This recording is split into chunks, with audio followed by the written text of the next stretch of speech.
Baillet, alors bienvenue dans ce divan musical, vous êtes notre 5e invité. L'objectif, c'est vous découvrir autrement à travers 2 morceaux de musique que vous avez choisis, des chansons qui vous ont marqué au cours de votre vie. On commence avec Bohemian Rhapsody de Queen. On écoute et vous nous en parlez après.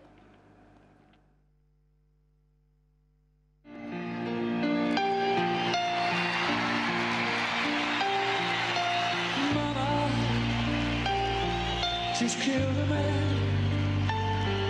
put a gun against his head, pulled my trigger, now he's dead. Mama, life is just... C'est mené par Freddie Mercury, c'est l'un des plus grands groupes britanniques. Pourquoi avoir choisi ce morceau? Alors là, je suis allé vraiment fouiller dans les souvenirs de mon enfance.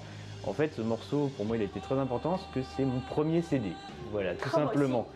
Vous aviez quel âge? Alors je devais avoir 10-11 ans, quelque chose comme ça. Alors pour la petite histoire, c'était à Noël, j'avais demandé un Discman, on appelait ça un petit baladeur CD portable. Et voilà, je trouvais cette musique complètement fantastique et donc j'avais demandé à mes parents un CD de Queen. Et je voulais à tout prix avoir un CD de Queen et ils ont été très gentils, ils m'ont offert un CD de Queen, le Greatest Hits, et l'album s'ouvrait sur ce morceau. Et alors moi étant gamin, c'est un morceau qui m'hypnotisait complètement. 20 ans plus tard, avec le recul, je me dis que j'avais pas forcément mauvais goût et voilà, j'écoute toujours ça avec plaisir.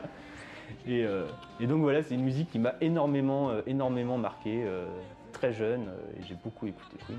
D'accord. On va passer au second titre pour les autres anecdotes. Alors c'est I'm Going Home des 10 Years After. On écoute pareil et on en parle après.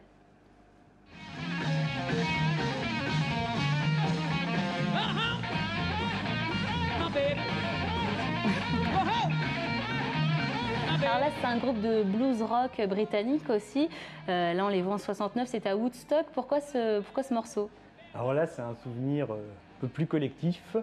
Là, ça remonte à mes années de lycéen, où j'avais monté à l'époque un petit groupe avec des copains de lycée. Et il s'avère qu'on s'était mis dans la tête de jouer ce morceau. Alors il faut savoir que ce morceau, c'est quand même quelque chose d'assez technique, guitaristiquement parlant. Et on n'était pas très fort sur nos instruments, mais on s'était mis dans l'idée qu'on voulait jouer I'm Going Home parce qu'on trouvait ce morceau complètement formidable. Et vu que c'était pas assez compliqué, on s'était même mis dans la tête de le jouer plus rapidement que l'original. Et vous étiez à quel instrument, vous? Alors moi j'étais à la guitare, mais on était 2 guitaristes. Il s'avérait que l'autre guitariste était beaucoup plus doué que moi, donc c'est lui qui s'occupait de la partie solo et moi j'assurais la rythmique. Et on a passé des heures et des heures à le travailler. C'était très approximatif, aussi bien dans la musique que dans le placement de la voix que la suite, mais on a quand même pu le jouer sur quelques bars, dans quelques bars. Et oui, justement, ça vous rappelle des répétitions, des concerts Ouais, de longues heures à se faire mal aux doigts pour essayer d'en faire quelque chose de convenable. Et puis voilà, premier groupe, jeune musicien débutant. Vous étiez sur Tours à cette époque déjà? Pas très loin, à Chinon.